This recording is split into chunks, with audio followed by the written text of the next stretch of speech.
You are watching Maulana Anis Bilgrami. Please subscribe. Also, don't forget to like, comment, and share.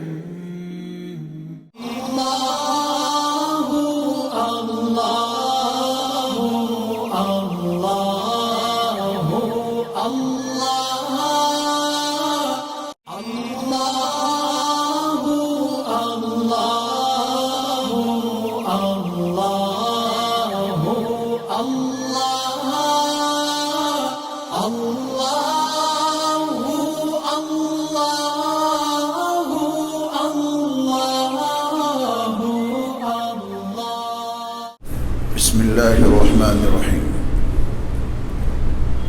الحمد لله رب العالمين، والصلاة والسلام على سيد المرسلين وعلى آله وأصحابه وأزواجه وذرياته وأهل بيته أجمعين، أما بعد.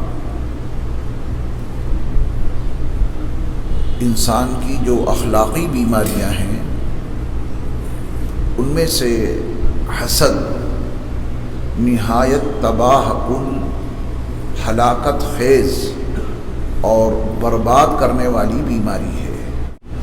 حسد کا مطلب کسی کے پاس کوئی نعمت دیکھی، جلن پیدا ہو گئی، اس کے پاس یہ نعمت کیوں ہے، مجھے ملے یا نہ ملے، اس کے پاس سے یہ نعمت چھن جائے، یہ ہے حسد کا خلاصہ۔ یہ بیماری اتنی خطرناک ہے کہ یہ نیکیوں کو جلا کر خاکستر کر دیتی ہے، یعنی اس میں اتنی تپش ہے، حسد کی بیماری میں اتنی آگ بھری ہوئی ہے کہ یہ حسد کی بیماری نیکیوں کو جلا کے راکھ بنا دیتی ہے، اسی طرح جیسے آگ لکڑی کو جلا کے خاک بنا دیتی ہے۔ آپ اور فرمائیں، رسول اللہ صلی اللہ علیہ وسلم نے اس بیماری کی جو ہلاکت خیزی بیان کی ہے، یہ نیکیوں کو جلا کر راکھ بنا دیتی ہے، جیسے لکڑی کو آگ جلا کے راکھ بنا دیتی ہے۔ غور کرنے کی بات یہ ہے کہ جب یہ بیماری نیکیوں کو جلا دیتی ہے تو جس کے اندر یہ بیماری ہے اسے کتنا جلائے گی۔ یعنی حاسد انسان کبھی بھی سکون کی زندگی نہیں گزار سکتا، وہ حسد کی بیماری خود اسے جلا کر رکھ دے گی۔ اور یہی وجہ ہے کہ وہ دو صورتیں، قل اعوذ برب الفلق، قل اعوذ برب الناس، جس میں مخصوص چیزوں سے پناہ چاہنے کا حکم ہے، وَمِن شَرِّ حَاسِدٍ إِذَا حَسَدَ، تم اللہ کی پناہ طلب کرو حاسد کے شر سے جب وہ حسد کرنے لگے۔ حاسد جب حسد پہ آمادہ ہو جائے تو پھر ہمارے پاس، آپ کے پاس کوئی طاقت نہیں ہے کہ آپ اس کے شر سے بچ سکیں۔ بس اللہ کی پناہ چاہیں گے اور اللہ کی حفاظت میں آ جائیں گے تو حاسد کے شر سے بچ سکتے ہیں۔ حسد اتنا خطرناک مرض ہے، حسد اتنی خطرناک بیماری ہے۔ آپ کو کسی سے کوئی اختلاف ہے، توجہ دیجیے گا ان جملوں پر،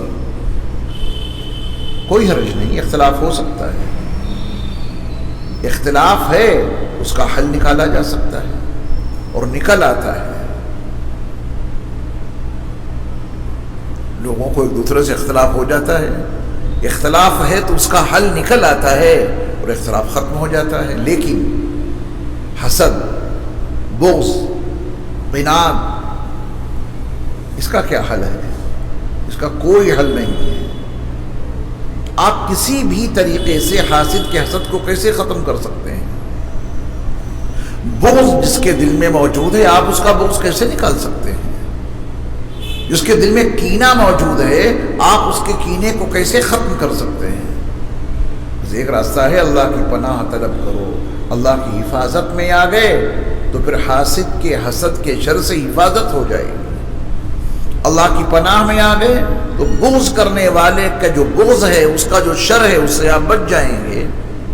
اللہ کی پناہ میں آ گئے، اللہ کی حفاظت میں آ گئے، تو جو عناد رکھنے والا ہے اس کے عناد کے شر سے حفاظت ہو جائے گی، اور یہی چاہیے۔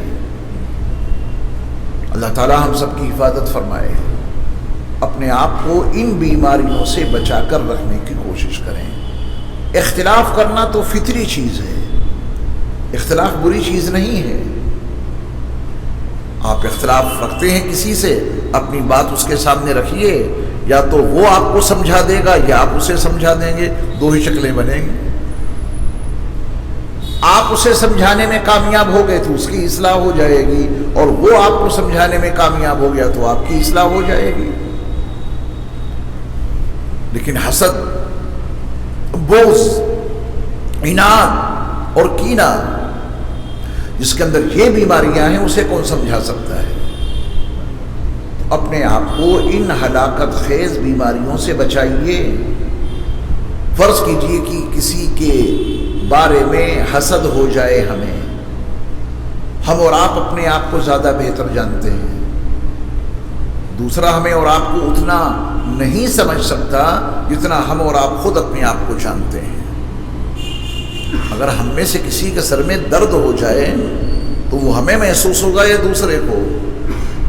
دوسرا زیادہ سے زیادہ یہ کہہ سکتا ہے کہ جناب کیا ہو گیا، بڑا چہرہ آپ کا بجھا بجھا معلوم ہو رہا ہے،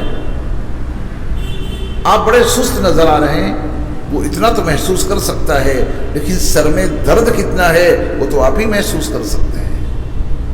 بخار آ گیا، چہرہ اترا ہے، بخار کو زیادہ آپ محسوس کریں گے یا دوسرا آدمی؟ دوسرا آدمی زیادہ سے زیادہ یہ کہہ سکتا ہے کہ بڑے بجھے آپ نظر آ رہے ہیں، بڑی سستی ظاہر ہو رہی ہے، تو آپ بتا دیں گے کہ بخار ہے یا سر میں درد ہے یا فلاں تکلیف ہے۔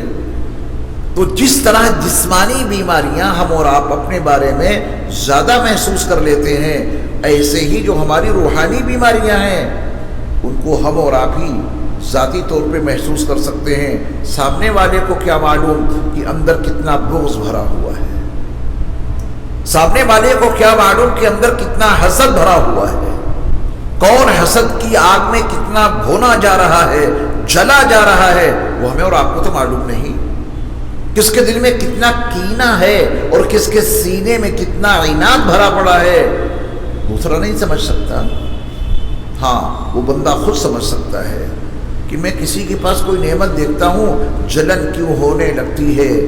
یاد رکھیے گا، یہ حسد اللہ کے فیصلوں پہ اپنی ناراضگی درج کرنے کا نام ہے۔ اللہ کے فیصلے پہ راضی نہیں۔ اللہ نے کسی کو کچھ عطا کیا اور ہم چاہتے ہیں کہ اس سے چھن جائے، دیا کس نے ہے؟ اللہ نے۔ تو ہم کیوں اس کے چھننے کی تمنائیں اپنے دلوں کی گہرائیوں میں رکھتے ہیں؟ اللہ کے فیصلوں پہ راضی رہنا سیکھو۔ اللہ نے جس کو جو دیا وہ اس میں خوش رہے۔ اللہ نے مجھے جس حال میں رکھا ہے میں اس پہ راضی ہوں، اس میں سکون ہے، اس میں عافیت ہے، یہ ہے سکون والی زندگی۔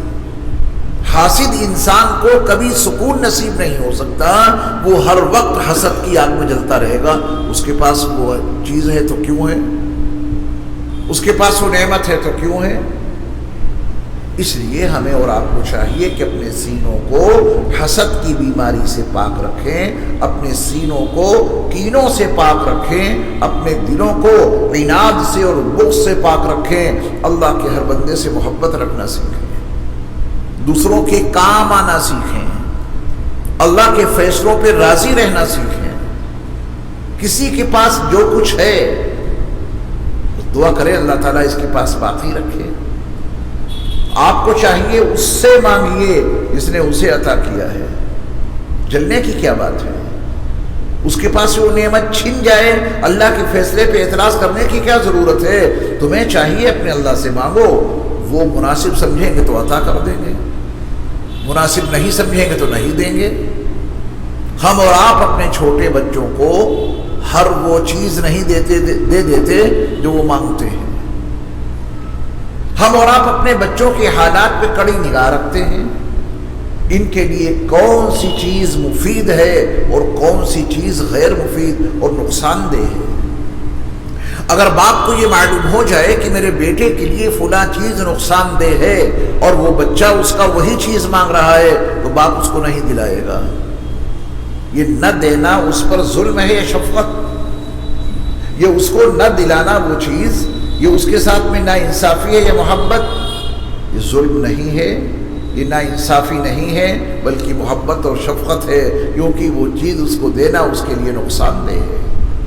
ایسے ہی ہمارے اللہ ہمارے اور آپ کے بارے میں زیادہ بہتر جانتے ہیں کہ کس کو کیا چیز دینی مناسب ہے اور کس کو کیا چیز دنیا میں دینی نامناسب ہے۔ وہ دنیا میں نہ دے کے آخرت میں دے دیں گے۔ جو چیز ہم مانگ رہے ہیں اس کی شکل بدل کے دے دیں گے، جو ہمارے لیے مناسب ہوگا وہ عطا کر دیں گے۔